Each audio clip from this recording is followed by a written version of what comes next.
Okay, Mugila, you can start now. You can initiate. Amit sir may join. So, Ning initiate. Okay, sir. Live Good started, sir. evening, everyone. Can I start, sir? Yeah, start. Okay, sir. Good evening, everyone. I am Mugila, Yeah, you can currently start now. You can.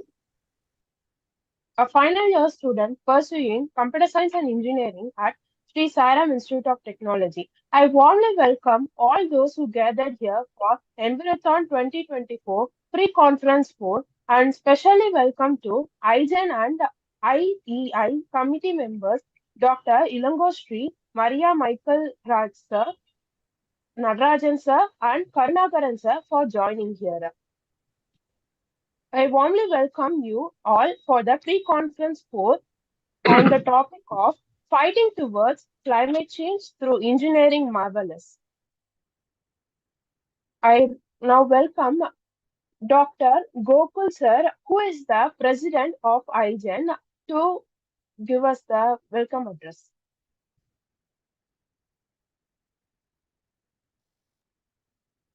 Yeah. So, very good evening to all present here. It's immense pleasure that we have been conducting this pre-conference for. Importantly, I think IGEN along with IEA Tamil Nadu State Center have taken a very big marathon, especially for this climatic change and how the engineering can contribute towards building and reducing this climatic change action for our next level of generation. So in that scenario, Institute of Engineers, Tamil Nadu State Center, along with the Institute for Green Engineers, both of them joined together to make a bigger level of conference for almost for 29 hours. So why 25 9 hours, especially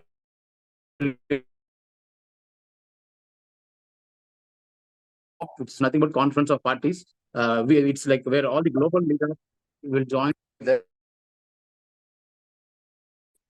come to at one point how we could able to bring down this climatic action. So definitely this is going to be one of the marvelous marathon where the institution of engineers along with the green engineers, both engineering groups join together and they are going to give a defined solutions what really COP28 has defined and we are going to submit to COP29. So in this regard, I welcome our all the honorable committee members, Engineer S. Natarajan sir, Professor C.S. Karnagaran, our engineer Ilongo sir and engineer Michael sir. I think people have connected from different places. Ilongo sir from Chennai, Natarajan from sir from Salem, Karnagaran sir from Tanjavur, and Michael Raj sir from Thoothukudi. So definitely, I think it is a cluster of various point of Tamil Nadu has been connected now, and we are going to address this today about the topic, especially on how the climatic change, fighting of the climatic change, can be brought down by the engineering marvelous. So we have a people from aerospace, we have a metallurgical, we have a chemical, we have a civil. Definitely each of them going to share their views and this is going to be something amazing pre-conference. So this pre-conference, I think we are all doing it to bring down the main conference, which is going to happen on September 14th and 15th. So September 14th is going to happen at IEA Tamil Nadu State Center at Chepak. So I request all of them to join here with both hybrid mode of offline and online. It's going to be a 29 hours global speaker, 29 national speaker, and 29 district speakers are going to be joined. Definitely, everybody has to give a voice for our climate change because nobody cannot escape from the disaster. So we all take one voice, how we could able to protect our own mother earth to be a very clean and green. Thank you so much for this opportunity. Thank you.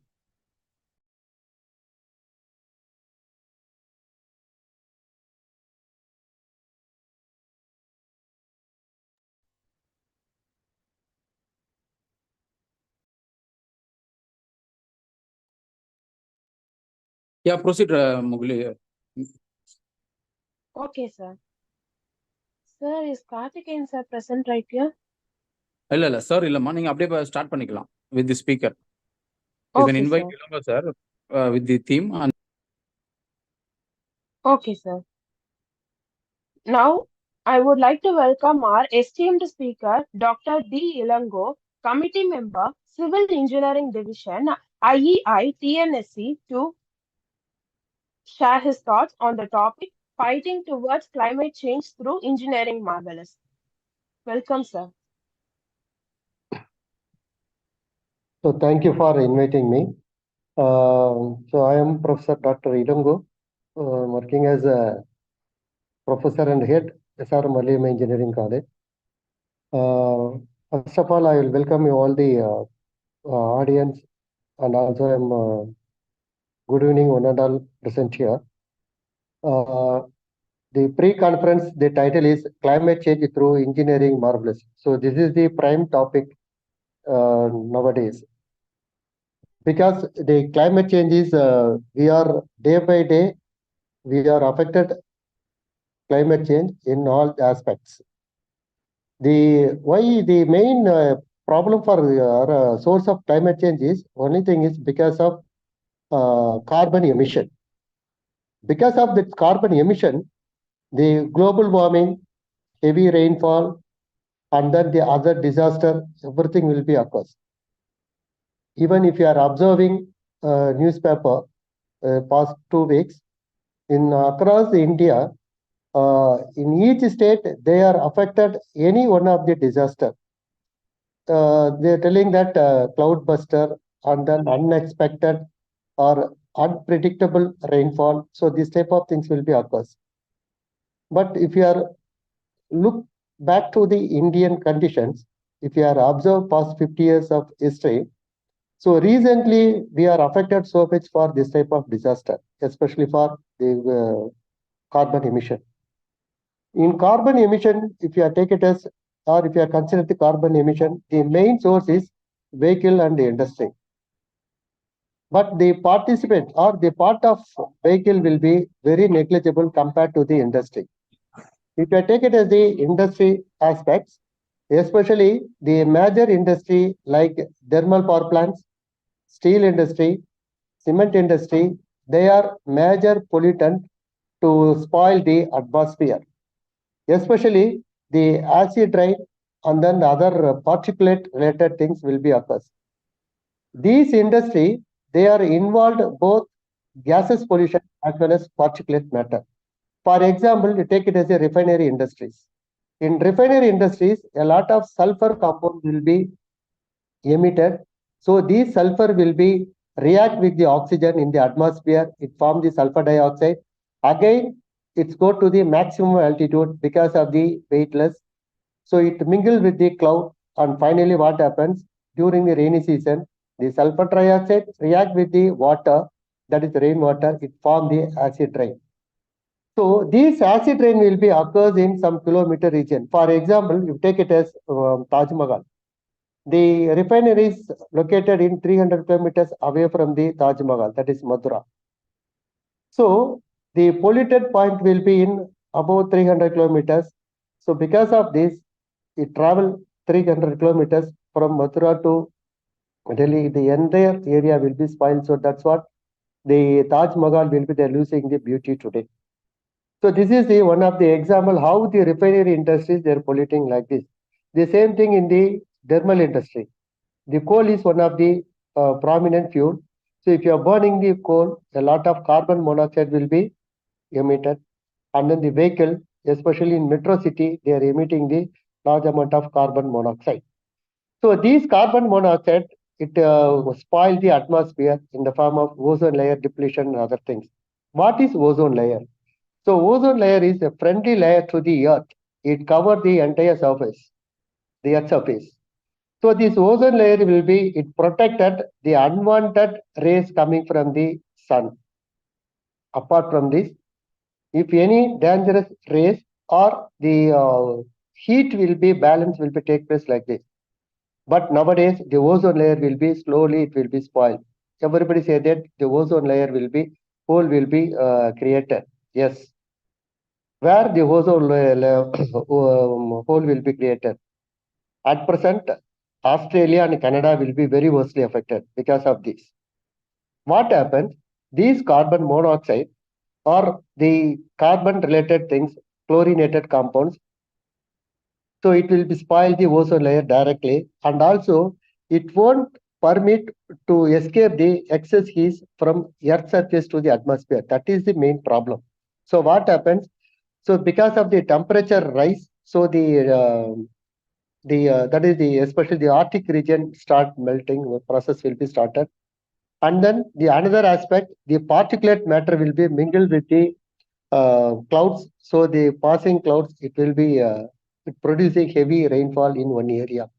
For example, if you consider the rainfall across the globe, the African countries nowadays they are facing a lot of problems, especially the South Africa, Namibia and Uganda. They are facing a lot of problems. Even the heavy, that is the worst climatic problem because they not even get the water. Even the South Africa, they predicted that the another 5 years, they not even get the single drop of water. They are projected like this. Why it will be happen? Because of the that is the atmosphere pollution and other things. So what is the problems? The one thing is the heavy rainfall. The another one is global warming. These things will be occurs because of this is the main prime factors because of the carbon emission. So what you are going to do now? So you have to capture the carbon. The source itself, you have to capture the carbon. So you have to reduce the carbon. So what is the alternate for reducing this type of carbon at the source level? So you have to encourage the tree plantation. And then you can observe the carbon emission at the source itself. For example, if it is particulate, means you can that exhaust gas will be you can pass through the liquid, so you can remove the carbon or carbon related compound at one particular time. So you can reduce. The next one is the tree plantations. The tree plantation, actually, especially there are the trees like the banyan tree and other type of trees will be they are absorbing the carbon. Especially the one tree will be they are approximately they are absorbing more than 5 to 10 kg of carbon alternately, that is per week. So it emit a large amount of oxygen. Even there are special type of trees will be there. It produce the oxygen, that too fresh oxygen at abnormally. So this fresh oxygen will be it's put to the atmosphere. What happens? It will be clear the environment.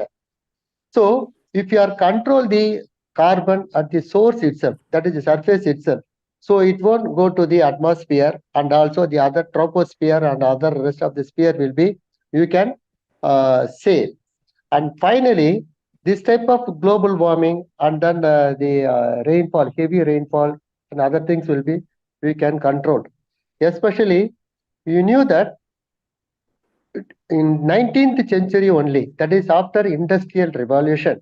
So these carbon emission will be it's more. Especially the single person consumption or the single person concentration, that is the emission will be very high for recent days compared to the beginning of 19th century. So once the carbon level will be exceed the 250 ppm in the atmosphere, so by the time the survival, even the human being survival will be one of the biggest question. So we have to control what is the carbon emission, that is the heat. Because of the carbon emission, a large amount of heat will be liberated. So we can't tolerate the heat. So that's what you have to control the heat. So heat is the indirectly we are mentioning is carbon emission. So this carbon will be you are going to control with the help of these two things, tree plantation and carbon observation. Nowadays, a lot of carbon absorption techniques will be available. There are a lot of capturing techniques will be available apart from the tree plantations.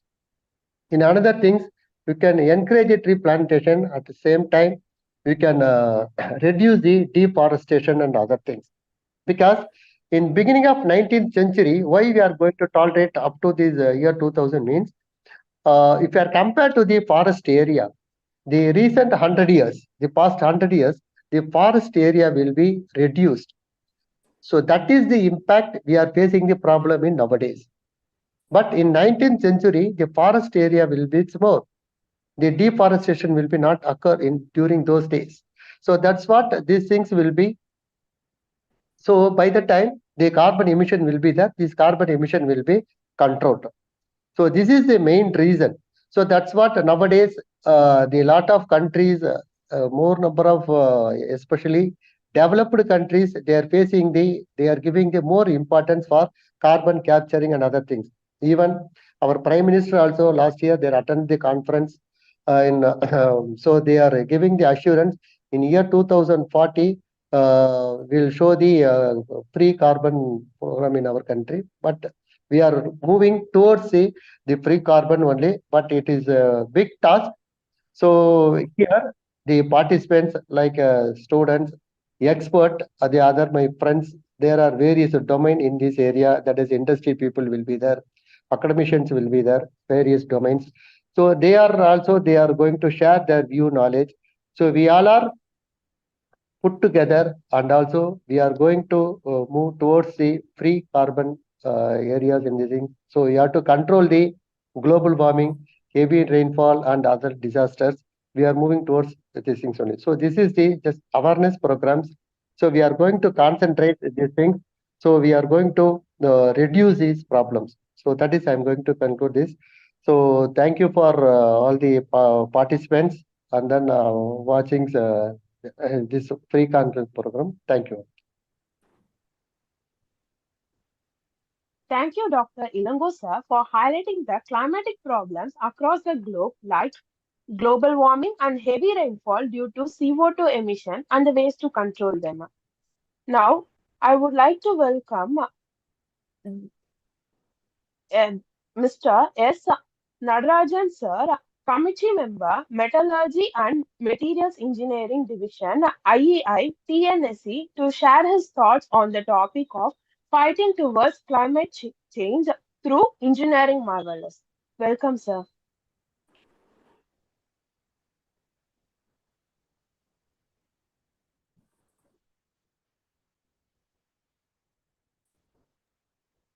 Sir, your mic is in mute, sir.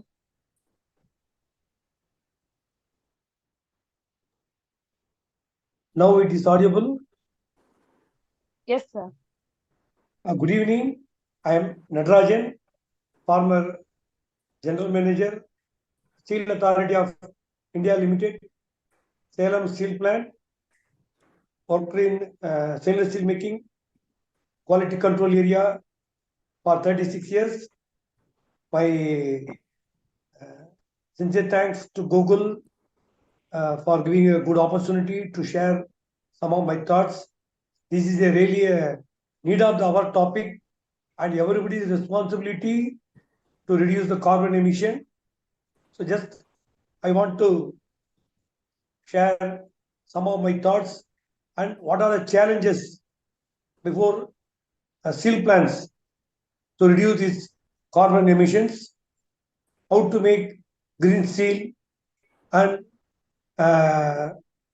making the path for to save our Mother Earth.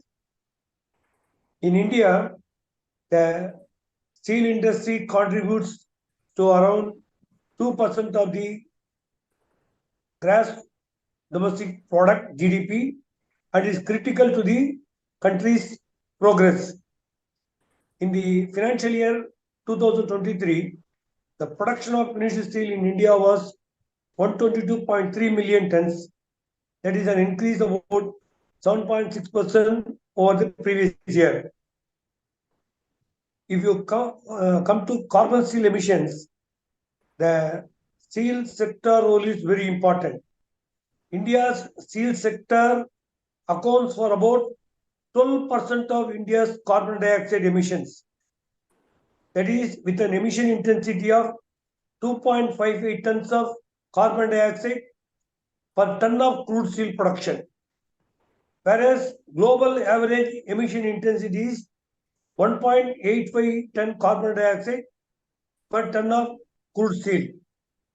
The steel industry is responsible for around 240 million tons of carbon dioxide emissions annually, and we expect this will be doubled during 2030, depends upon the government's infrastructure development targets. There are multiple technology pathways that could help in the transition from traditional methods to low emission intensity technology like green hydrogen, renewable energy, carbon capture, usage and storage technology with blast furnace, basic oxygen furnace, or direct reduced iron, electric arc furnace, EAF, scrap-based electric arc furnace. Of these technologies, the green hydrogen-based route is the cleanest method of producing steel. However, green hydrogen is expensive, and investing in the technology could render steel makers uncompetitive as they sell highly competitive product. We are as on date through this green steel hydrogen method is slightly difficult, but however, we can adapt some new technologies like renewable energy and other things. The government has taken initiatives to decarbonize the steel sector, including the steel scrap recycling policy 2019, the perform, achieve, and target. That scheme is known as PIT scheme, and about 13 announcements for by Ministry of Steel for developing Green Steel Roadmap. The most important initiative through the National Green Hydrogen Mission, that is NGHM, under which the Ministry of Steel has been allocated 30% of the pilot project budget, that is nearly 14.66 billion rupees, to promote the use of green hydrogen in steel making. Now we will look what are the current technologies that adapted in steel industries to reduce carbon emissions in steel making. Green steel technologies are still largely in their nascent stage, that is initial stage only around the world, while process innovations in developed markets are helped to reduce carbon emissions involved in steel making near zero or zero emissions. Steel making process are still largely in the pilot phase. Multiple technology pathways could help transition from traditional methods to low carbon intensity technology. Some of the pathways under consideration include improving the efficiency of the conventional blast furnace, basic oxygen furnace process, adapting green hydrogen, adapting renewable energy, adapting carbon capture, utilization and storage, CCUS technology with the BF, BOF or DRAEF. But however, now there are some innovative ways also there to decarbonize. The popular methods are known as hybrid, that is hydrogen breakthrough iron making technology. This hybrid involves manufacturing DRI using green hydrogen instead of coal, traditionally needed for ore-based steel making. DRI gets converted into steel in an electric arc furnace powered by renewable energy sources. The hybrid pilot project's first consignment of zero-emission steel was delivered to Volvo Group, and green steel shows superior mechanical and aging properties as compared with steel produced from fossil fuels. The other one popular method is known as MOE, that is molten oxygen electrolysis.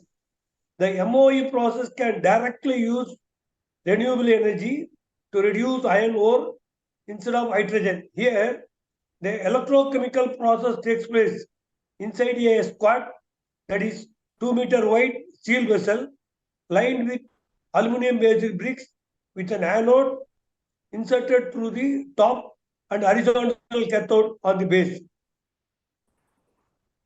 Inside the vessel, iron oxide got dissolved in a mixture of molten metal oxides such as silica, magnesia, and quicklime, all heated to about 1600 degrees centigrade by an electric current. At the cathode, this current reduces ions to form a pool of liquid metal ready for final refining, and the energy intensive step of pelletizing the ore is unnecessary. One major advantage of MOE is the is that it works with all ore grades. The other one method is known as hydrogen plasma, electrowinning, hydrogen-based fine ore production. There are different methods are there, but all are in initial stage. Now we will see what are the initiatives taken by Steel Ministry. India's initiatives for steel decarbonization. Both the government and the steel industry have realized the need for decarbonization. While most efforts are in the nascent stage, the government and the private sector have already taken some key initiatives to cut emissions from this sector. In this section, we will discuss some of these steps. In 2012, the Perform, Achieve and Trade, that is PIT scheme, was introduced under the National Mission for Enhanced Energy Efficiency to incentivize the steel industry to reduce energy consumption.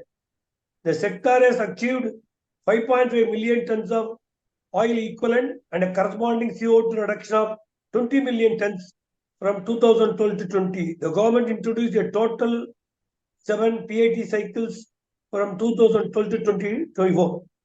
The another one is in 2013, the Indian steel industry adopted the BIT, that is best available technologies available globally to improve energy efficiency and mitigate greenhouse gas emissions.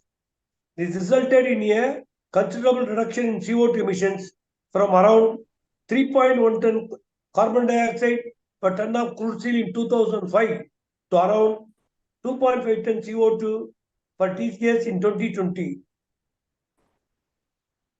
In 2019, the government introduced a steel scrap recycling policy to enhance the availability of domestically generated scrap and reduce coal consumption in steel making. In September 2021, the government issued the Motor Vehicles Registration and Functions of Vehicle Scrapping Facility Rule 2021 to increase scrap availability for the steel sector. In January 2023, the Ministry of New and Renewable Energy announced the NGHM for green hydrogen production and usage. It made the steel sector to a stakeholder in the mission. In March 2023, the Ministry of Steel signed 57 MOUs with 27 companies for specialty steel under the production linked incentive scheme. The government has allocated rupees 63.22 billion under PLI boost the steel sector. The incentive will create an additional capacity of around 25 million tons of special steel and generate investment of about 300 billion over the next 5 years.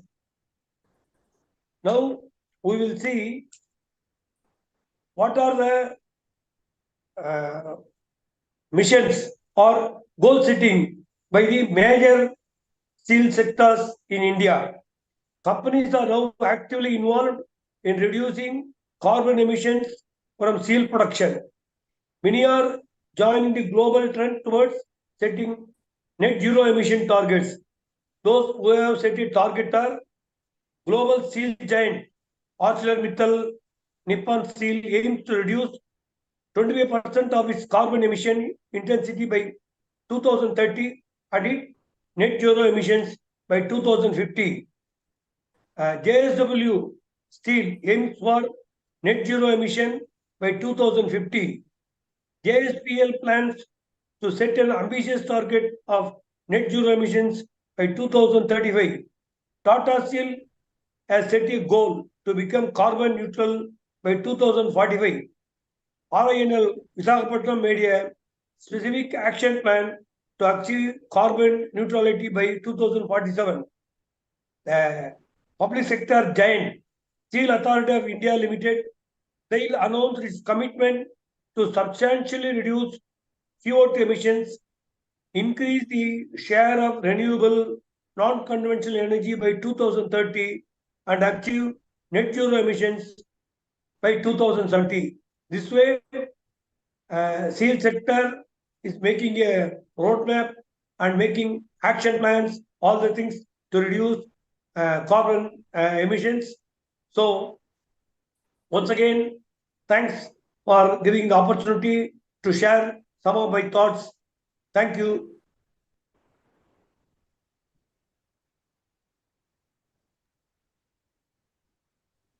Thank you, Mr. S. Nadarajan, sir, for sharing the points on steel industry's contribution towards the reduction of carbon emission in steel production.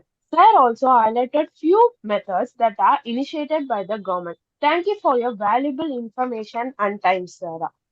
Thank you. Now, I would like to welcome our next speaker, Mr. I. Maria Michael Raj, sir, Committee Member, Chemical Engineering Division, IEI TNSC, to share his valuable thoughts on the topic of fighting towards climate change through engineering marvelous. Welcome, sir. At the outset, I congratulate the organizers for taking up this very important theme to identify the sources for the increased hazards towards our Mother Earth and the remedial measures which we can explore to ensure that we have a balanced, inclusive growth for the entire mankind without degrading the already affected ecosystem. And I am very grateful for getting me an opportunity to share some of my views. As an engineering professional, how we have traversed the path in Department of Atomic Energy, heavy water plant, Tuticorin, to save the conventional fuels, to save energy, and to ensure that with minimum consumption, we have the higher productivity. And a heavy water plant, which supplies heavy water to nuclear power plants, is a highly energy intensive unit. But with a lot of modifications and engineering marvels, we have reduced the per capita consumption for production of heavy water, and we are really boast to say that we achieved many awards both nationally as well as from the Department of Atomic Energy. And from our great father of the nation, Mahatma Gandhiji, I would like to quote that nature has provided for everyone's need, but cannot provide for anyone's greed. So, while it is very, very essential that we must grow, the nations must grow, our comfortable living should be ensured, sustained, but without much degradation to the ecosystem. And in Department of Atomic Energy, in our units, we have primarily focused on the theme reduce, recycle, and reuse. This has been our focused theme while saving the energy. And by saving the energy, we are able to contribute towards the depletion of conventional energy resources, the fossil fuels, which contribute to the emission of carbonaceous gases, mainly carbon dioxide, and to a certain extent carbon monoxide, and other pollutants like nitrous oxide, etc., etc. So how we go about in this theme of reduce, recycle, and reuse? See, we need energy for anything, for our day-to-day life, for operation of any static equipment, rotating equipment. Definitely, we need energy. But definitely, we have got n number of techniques, methodologies to ensure that we consume the minimum energy to get the maximum productivity. And in that direction, we adopted several methods. One is you have the best operating points for operation of any system. Once you have the best operating points, you balance with the operating parameters and the production, then you can identify the points at which you will have the highest productivity with the minimum energy consumption. Another important point is whatever be the static and rotating equipments which you employ in our engineering industries, please ensure that we have a robust, reliable, and quality condition monitoring system.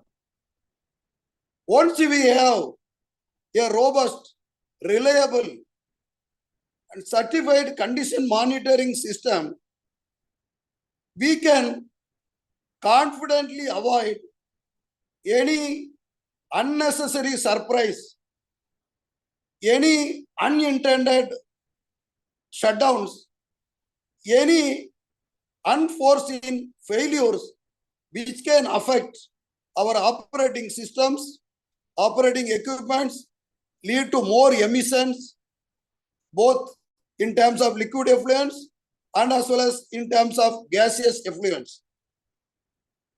These liquid effluents and gaseous effluents, when they go out into the atmospheric system, into your drains, then definitely you have increased the pollution levels, and again you are directly affecting the ecosystem. So you please ensure that your periodic condition monitoring system and periodic in-service inspection systems to ensure all the equipments, both static as well as rotating equipments, they perform their intended duties for the intended time interval without affecting our total integrated loops or integrated systems, ultimately where we will have the intended production. And there are several condition monitoring techniques, which we will not go in depth within the available restrained time. But broadly speaking, we can have visual inspection, ultrasonic inspection, vibrational measurement, thickness measurement. Like that, there are so many techniques. We need not apply all the techniques. We have to identify the appropriate techniques, apply those techniques on the equipment depending upon the criticality of the equipments, and ensure that they perform their intended operation at the best productivity. So by this, we can reduce the unintended breakdowns and a consequent loss of production, consequent loss of energy. Second one is recycle. The best operating modification we have done in heavy water plants is to reduce the effluents which are going out of the system, both liquid, solid, and gaseous system, and then try the best modifications, best use of the available technologies globally, both with the indigenous resources as well as by getting imported resources. You try to recycle the liquid effluents, and we will be knowing all our engineering friends, they will be aware that several countries across the globe, they adopted excellent techniques, excellent modification they adopted, so that they attempt and they succeeded in achieving zero waste, zero discharge of gaseous and liquid effluents. And then we have to go in the next step for reuse. And that also, we are all quite aware that whatever effluents, whatever waste water we are generating, now they can be very conveniently modified, both in terms of their quality, categorized as a total dissolved solids, suspended solids, etc., and ensure they are put to appropriate reuse. And again, after this reduce, recycle, and then reuse theme is adopted, let us all hope, let us all practice that how to conserve the energy. The energy can be conserved by going for latest version of any equipment. Let us not have the wrong practice of saving on initial cost and spending on recurring cost. Once we identify either your air conditioning system or your rotating equipments, anything it can be, once you identify that the star rating or quality standard, which says this equipment can give a better efficiency and a better performance with the minimum consumption of energy, let us not compromise on this energy efficiency and go for low quality, low cost equipments. I request all my contemporaries, all the other listeners, friends who are in this forum, please don't compromise quality and energy for initial cost. You can very comfortably recover the cost within a very few years by going for a higher cost equipment which can give better efficiency with the lower energy consumption. And as our other speakers have told, we are really at the brink of disaster. It is not an exaggeration. It is a fact. We are seeing that either at Wayanad in Kerala or Himachal Pradesh or other countries, including China, Bangladesh, every country we see now the over exploitation of the natural resources has contributed to unintended climate change, somewhere very high weather. Now in Tuticorin we are having a temperature which was generally encountered only in May. Now we are seeing it in September. This is the scenario globally. So let us focus on energy conservation, particularly these conventional fossil fuels, which contribute more to the emission of carbon dioxide, other oxides. And let us also explore the use of non-conventional renewable energies like nuclear energy. Definitely, as on today, in India, we have definitely come a long way in achieving nuclear power in several states, and we are having ambitious plans for utilization of wind energy, geothermal energy, etc., etc. All this renewable energy, if we can substitute in appropriate level, where wind speed is high, wind velocity is high, like in Tamil Nadu, Gujarat and all, we should go for more and more the wind turbines and windmills to explore this natural energy. We should go for reducing the conventional energy sources and nuclear energy, hydro energy, windmills and all.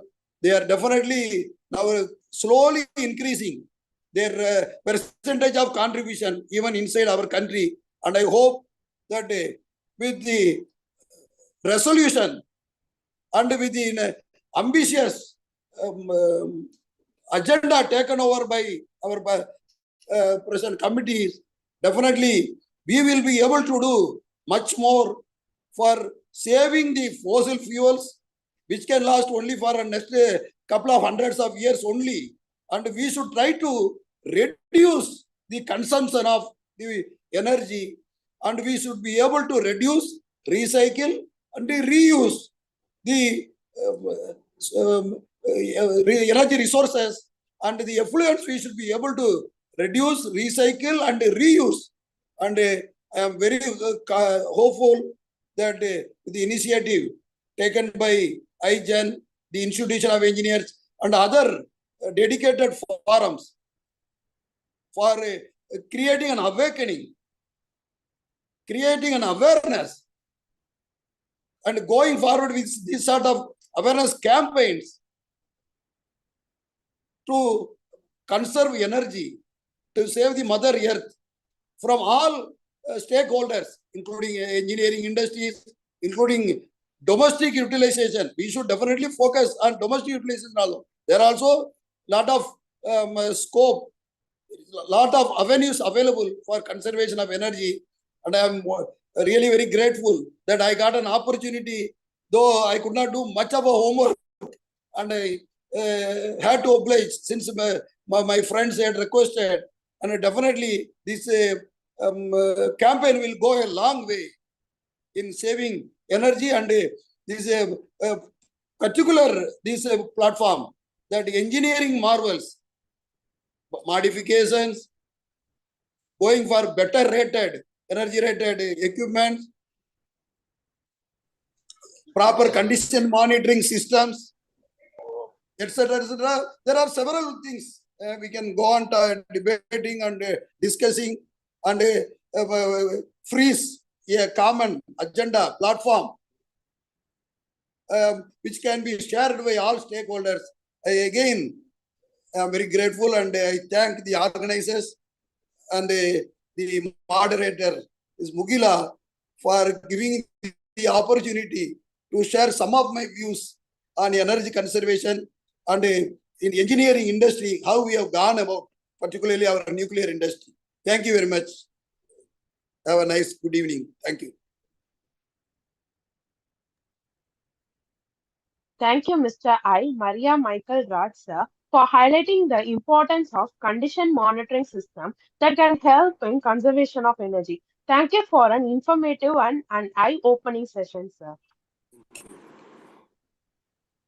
Now, I would like to welcome our next speaker, Professor C.S. Karunagaran, Committee Member, Aerospace Division, IEI, TNSC, to speak on the topic of fighting towards climate change through engineering marvelous. I welcome you, sir. Thank you, Mugila.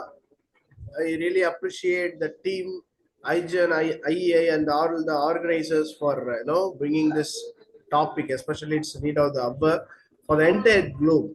And through engineer marvels is the right thing to say. And I really thank the previous speakers, Dr. Ilangovan, Natarajan, and Michael sir, for throwing the light on how India is going and what are the kind of opportunities available in India and what we are taking steps in spite of the global, climate change and conditions. Since the previous speakers have, focused on to the trends and contributions in the India with the greatest audience support, especially it is very hard to get good audience for these kind of topics, and it is high important research topic, and on behalf of startup ecosystem, I need to share one thing.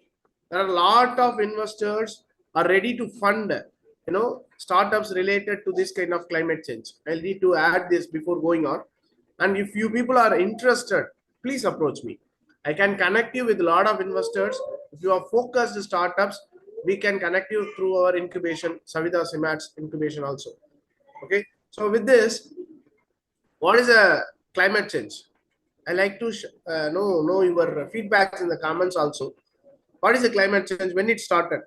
See, the climate change refers to a long-term shifts in temperature or weather patterns. Such shifts can be natural due to changes in the sun activity or large volcanic eruptions or tectonic plate movement like that. But the topic we are discussing now, because when the engineering revolution came, human activities have been the main driving fact for the climatic change. That's why we are focusing on to this. We had ice age, we had stone age, we had iron age. We know that the entire earth is being, frozen during ice ages. How the ice melted? Do we had any industry? No. It's the way the earth, Mother Earth acts. But especially in these 2 centuries, the way we have made the climate, the impact of human advancements, especially through technology and the engineering and the level of features what we are doing to comfort our living, have created an uncomfortable situation for the Mother Earth. How? That's the main reason. How? So humans are first responsible for global warming. Global warming is a major cause, and the major destruction done by us to the climate, and of course it gives a very big impact. People are experiencing climate changes in different ways. Climate change can affect our health, ability to grow food, housing, safety, and work. Some of us are really already more vulnerable to climate impacts, such as people living in small island nations and other developing countries. And every increase in global warming matters, even a single temperature rise. So we face huge challenges, but already we know many solutions. That's because of engineering again. Let me, before sharing the causes and effects, what we are doing. Can we control climate change? No, we are in a state of observing the impact. What we can stop or reduce. So, and NASA plays a very big role, and United Nations plays a very big role in global climate change effects. Especially NASA has a sea level change observation, which observes sea level changes. With the impact of it, we can predict the global weather in the pattern or global weather pattern with respect to the sea level itself. How much the evaporation of the sea matters, and this is being done by the satellites in space. Again, NASA has a Center for Climate Simulation. There they simulate the climate pattern, cloud movement, and how the clouds are going to act and what is the effect of it. And the third comes, which is very important, surface temperature analysis. This is the one which have brought us, already we are talking about El Nino, El Nano and all. The reason is that the temperature rise inside the ocean, especially Indian to Pacific Ocean side, right? We have, a hot, pool of water going underneath towards Australia. And what happens that, like, because of the hot water, it rises up and we get a lot of rains, like right amount of rain, especially in the southern Asian countries. But now it is not moving towards, it is being in the center or near to the Asia. Because of it, the cycle gets affected, and this temperature shift is the greatest thing, and we are observing it again by institute, like Goddard Institute of Space Studies.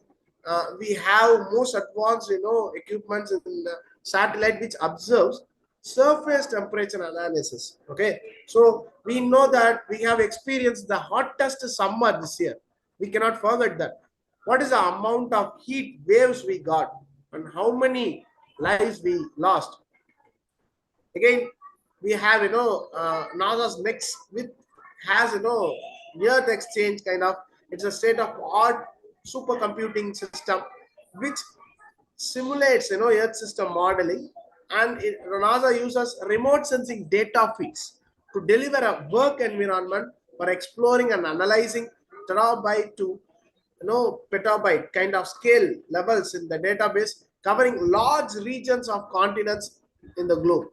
Okay. So now we are implementing those systems in ISRO, and we are also having a lot of these kind of thermal, capabilities, and also we are observing through this kind of data analysis through the Earth observation and the temperature shifting, and we are trying to, we are following up the monsoon and seasonal rains, but beyond it, we need to make, global modeling of weather patterns with respect to the, effect in the ocean and also in the mountain regions, in the tectonic plates and volcanoes. Moreover, we need to reduce our impact, human impact. How? What are the causes? What are the causes and what are the effects we are producing? See, if we focus on the causes, we can produce. Let it down. First thing is generation of power. Generating electricity and heat by burning fossil fuels causes a large chunk of global emissions. Most electricity is still generated by burning coal, oil, or gas, which produces carbon dioxide and nitrous oxide, powerful greenhouse gases that blanket the air, trap the sun's heat. Globally, a bit more than a quarter of electricity comes from wind, solar, and other renewable sources, but which is merely negligible, and opposed to fossil fuels emit little or to no green gases or pollutants into the air. Second, manufacturing of goods.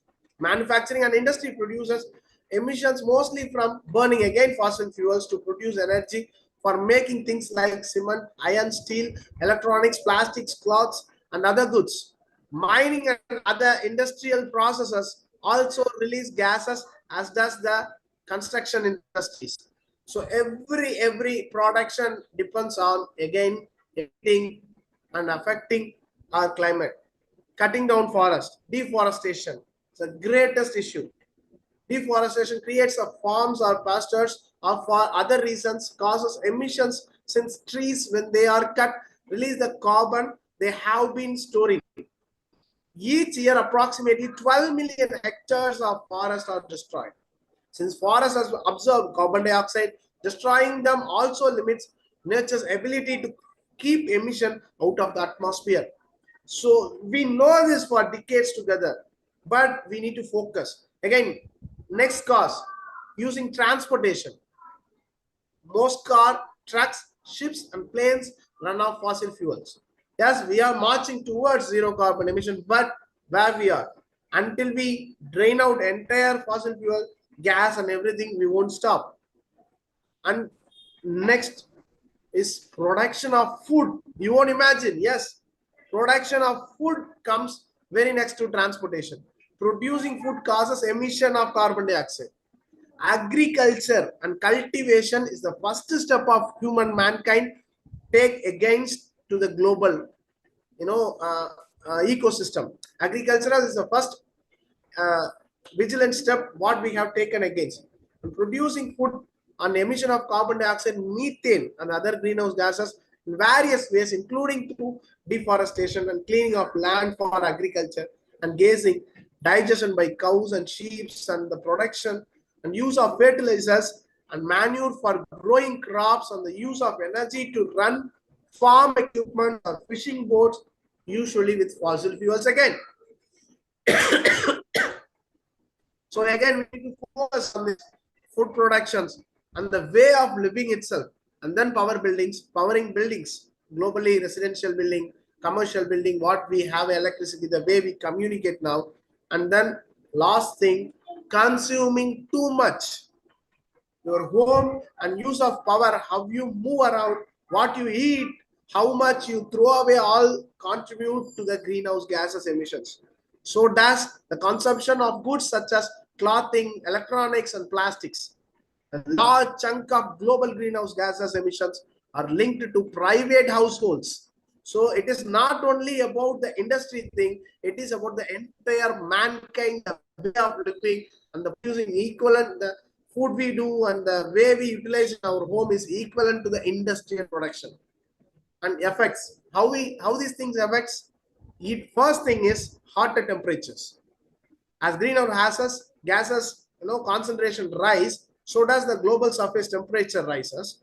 The last decade in 2011 to 2020 is the warmest on record since 1980s, in the last 100 years, like nearly about. And each decade has been warmer than the previous one. Nearly all land areas are seeing more hot days and heat waves. Higher temperatures increase heat-related illness and make working outdoors are more difficult. Wildfires start more easily and spread more rapidly when conditions are hotter. Next, more severe storms. Destructive storms have been more intense and more frequent in many regions. As temperature rises, more moisture evaporates, which exaggerates extreme rainfall and flooding, causing more destructive storms. Next, increased drought. Yes, one side we have typhoons and hurricanes and warm waters in the ocean. The other side, climate change in changing water availability, making it scarcer in more regions.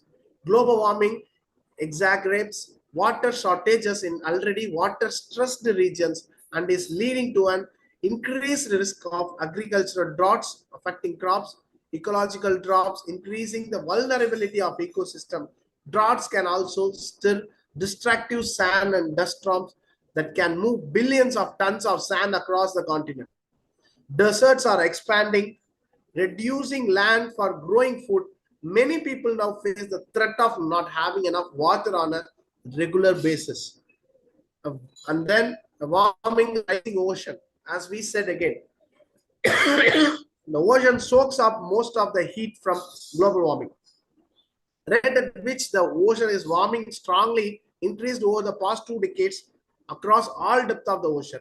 As the ocean warms, its volume increases since water expands and it gets more warmer. Melting ice sheets also causes sea levels to rise, threatening coastal and island communities. In addition, ocean absorbs carbon dioxide, keeping it from the atmosphere, but more carbon dioxide makes the ocean more acidic, which endangers marine life and the coral reefs. And loss of species. Climate change poses risk of the survival of the species on land and the ocean.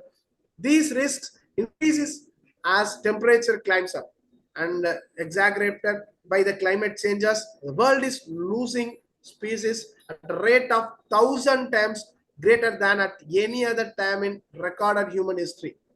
1 million species are at risk of becoming extinct within the next few decades. Forest fires, extreme weathers, and invasive pests and diseases are among the many threats related to climate changes. Some species will be able to relocate and survive, but others will not. Like that, not enough food. This is again another cause. Changes in climate and the increase in extreme weather events are among the reasons behind a global rise in hunger and poor nutrition. Fisheries, crops, and livestock may be destroyed or become less productive. With the ocean becoming more acidic, marine resources that feed billions of people are at risk. Changes in snow, ice cover in many Arctic regions have disrupted supplies. From herding, hunting, and fishing, heat stress can diminishing water and the grasslands for grazing, causing declining crop yields and affecting livestock. And more health risks. Climate changes is a single biggest health threat facing humanity, and the climate impacts are already harming health through air pollution, disease, extreme weather events, forced displacement, pressures on mental health, and increased hunger and poor nutrition in places where People cannot grow or find sufficient food. And poverty and displacement, the level of climate change is not just like a climate change or more heavy rain or a heat wave. No. Climate change increases the factors that put and keep people in poverty. Floods may sweep away urban slums, destroying homes and livelihoods. Heat can make it difficult to work in outdoor jobs. Water scarcity mainly affect crops and also living of mankind. Over the past decade, 2010 to 2019, weather-related events displaced an estimated 23.1 million people on average year. In every year 23 million people have been displaced, leaving many more vulnerable to poverty. Most refugees come from countries that are most vulnerable and least ready to adapt to the impacts of climate change. So these are all the basic effects due to the challenges and the causes we create. And as of now, we could only observe what is happening. We can put some satellites and we can put some remote sensing satellites. We are observing. We are trying to understand.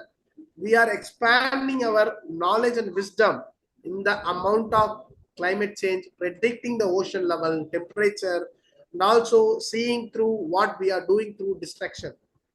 But this is not enough. This is the right time to awaken, to come up with the real inherent changes from each and every household.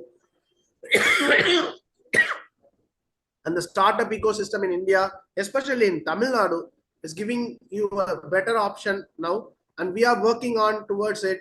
And as we have already discussed many times, I invite you personally to join in our upcoming, startup TNs event. And I utilize this platform by thanking IEA and also IGEN to share this data. Let me share you in the chat box. Please go through and connect with us through your IGEN team. We can connect you and we can get you to the right investors if you are focusing into these kind of climatic startups. And we will get you the support from the government. And this is the combined effort what IEI, TNSC, Aerospace Committee, along with India's leading professional bodies in Aero and Tamil Nadu government startup TN we are working on. And we welcome you in this conference, pre-conference video, like panel discussion, and also our best wishes for upcoming world record of IGEN. It's a really needed thing. This is how you can spread the information to people to make and help them to keep it in control. And thank you for the opportunity. Thank you, Mugila, and thank you, co-speaker. Thank you, IGEN, for the opportunity. Let us contribute more to the global reformation in climate. Thanks. Thank you, Professor C.S. Karunakaran, sir, for providing an eye-opening session by highlighting that each and every action of human being is causing an impact on our nature. Thank you for a wonderful, informative session, sir.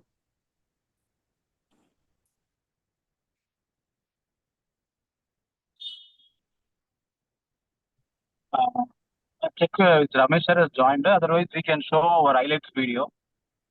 Faisal, with that, we can go ahead with the vote up next. Okay, sir. Sir, Ramesh sir, I think joined, sir. Ramesh sir? Oh. Sir, give us the felicitation address. Okay, sir, I will play the highlight video. Nagis, kar do.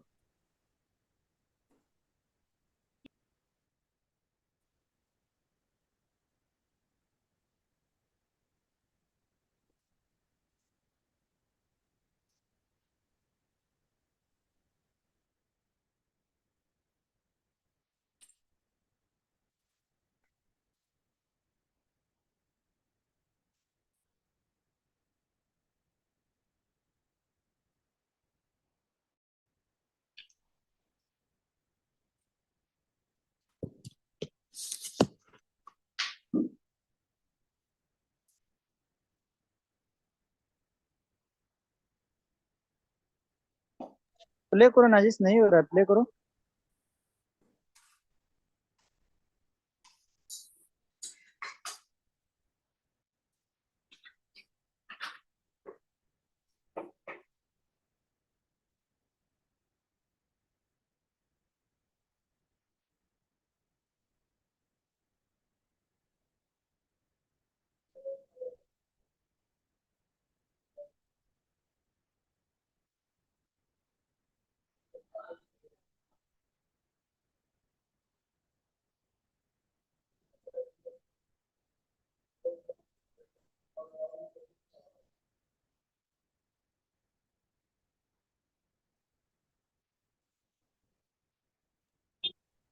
Faisal, what happened?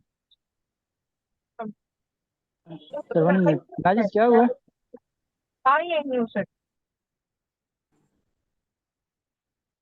Mugila, you can Okay, wait. Nafayas, let me play the video. Actually, Najis have some network issue, I think so.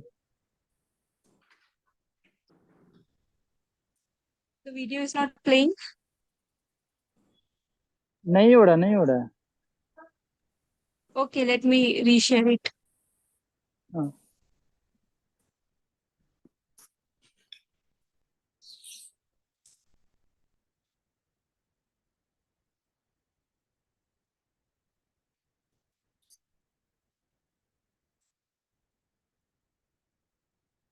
Yes, yes, Now is it visible? yes.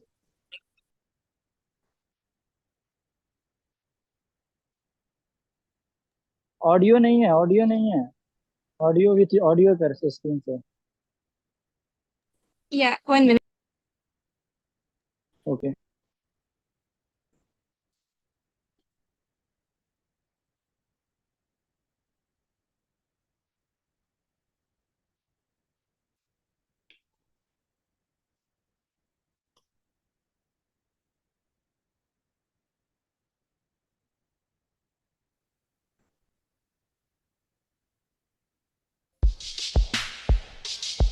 Now okay?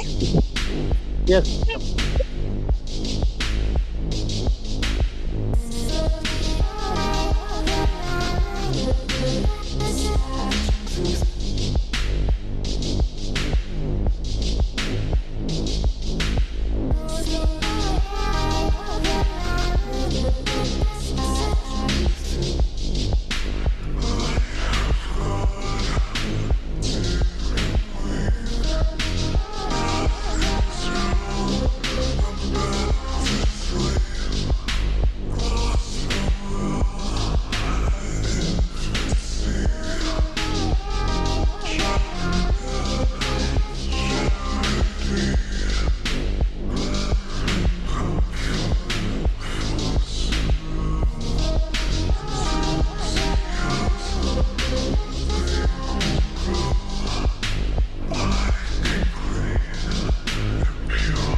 Najis, kindly share the inaugural poster.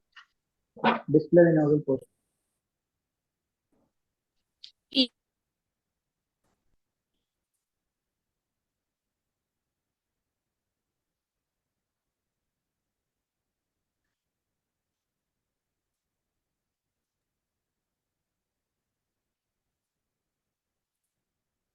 Okay, meanwhile, okay, it's, thank you so much, sir.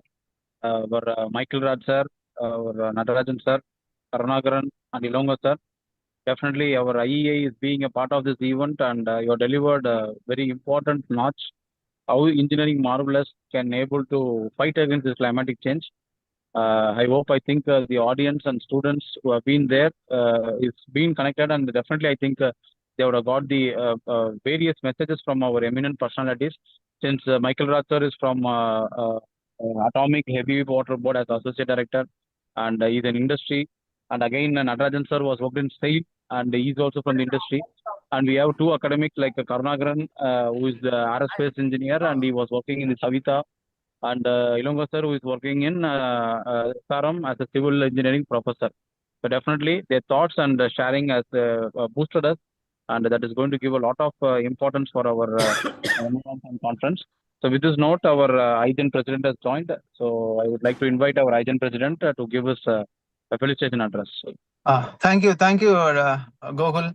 It was very happy and appreciate all the speakers who presented the pre-conference 4 session and provided a wonderful detailed explanation on how we can able to reduce CO2 emission, which is a global challenging problem. For that purpose, we all are connected here, the Institution of Engineers India, Institution of Green Engineers, and around 25 partners across the globe. We all are connecting together to create our Mother Earth green.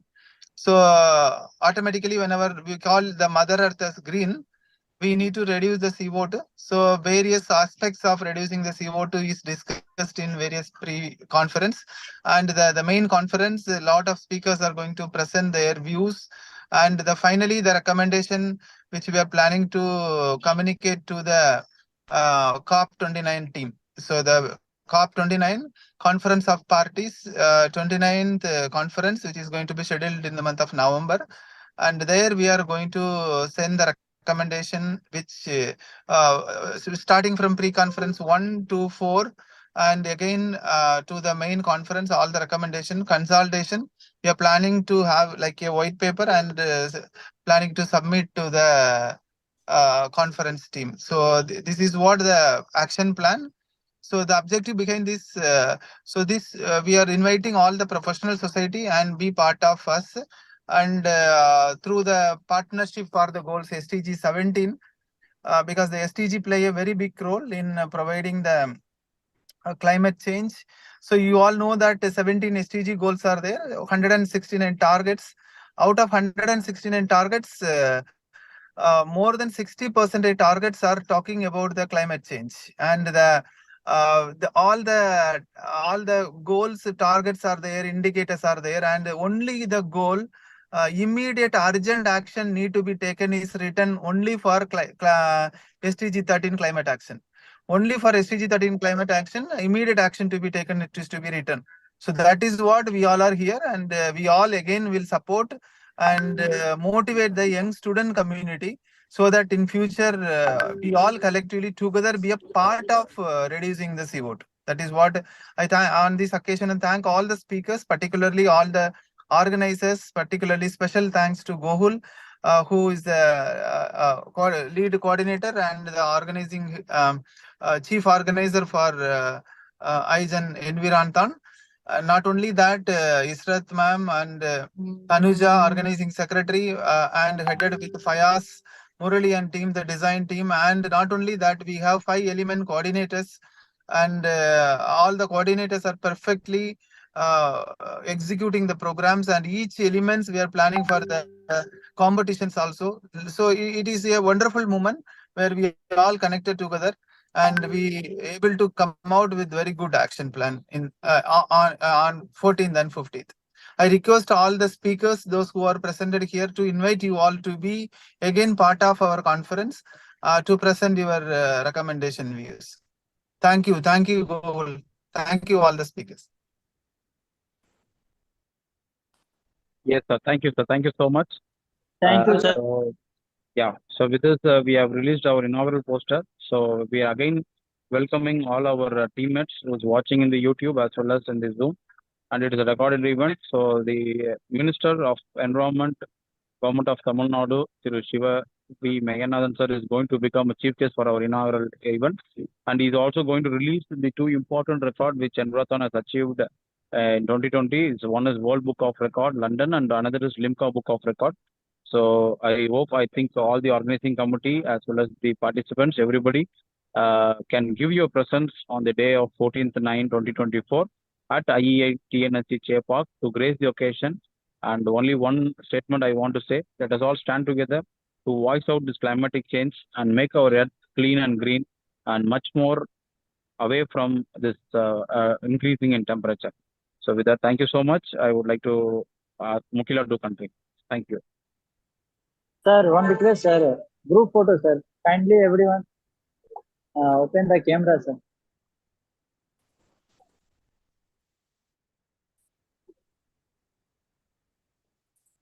Najis, screenshot ले लो. Kindly everyone open the camera. So we are going for group photo.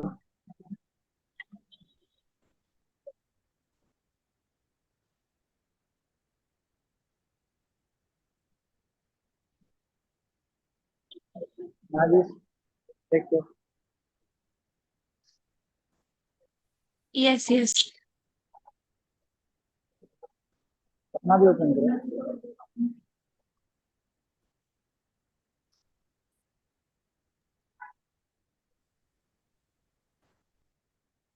Full screenshot लेना.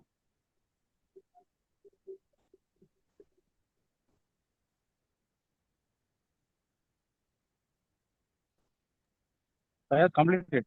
Over, no? हाँ हाँ nice ले लिया.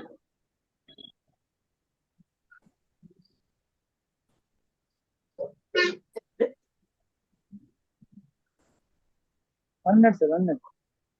Over. 1 minute, sir. I'm taking. Yes, sir. Nice, मैं ले लिया. Okay, sir. Thank you. So Mukila, you can give vote of thanks and close it now. Thank you, Okay, sir. sir. Thank you, Michael sir, Natarajan sir, Karnagaran. So with your support and blessings, we will initiate a bigger conference. So again, we'll be in touch, sir, and definitely I think your support from Salem, Thuthukudi, Tanjavur, the Thank you. participation, Thank we you. will make it up, sir, along with your local center. It is a good opportunity for us also. Thank you. Yes, sir. Yes, sir. Yes, sir. Yeah, Mukila, it's over to you, ma'am. Thank you. Thank you, sir. I'm gratefully thankful to our president, IGEN, Dr. Gokul sir, our director of IGEN, Dr. Ramesh sir, and our organizing secretaries, Dr. Tanuja ma'am and Dr. Ishrat ma'am, and our energetic core team and a valuable sponsor. I thank our 4 valuable speakers from IEI committee, Dr. Ilango sir, Mr. Nadarajan sir, Mr. Maria Michael Raj sir, and Professor Karunakaran sir. The pre-conference forum on the title of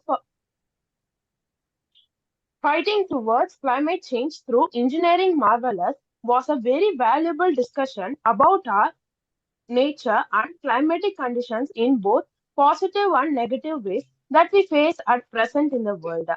God gave us a beautiful nature. Let we all try to level best to save it. We are looking forward for your enthusiastic and valuable presence and participation in the Eisen Envirothon 2024 that's going to happen on 14th and 15th September 2024. Thank you all for your graceful presence and energetic coordination. Thank you. Thank you. Thank you. Thank you, sir. Thank you very much. Thank you, sir.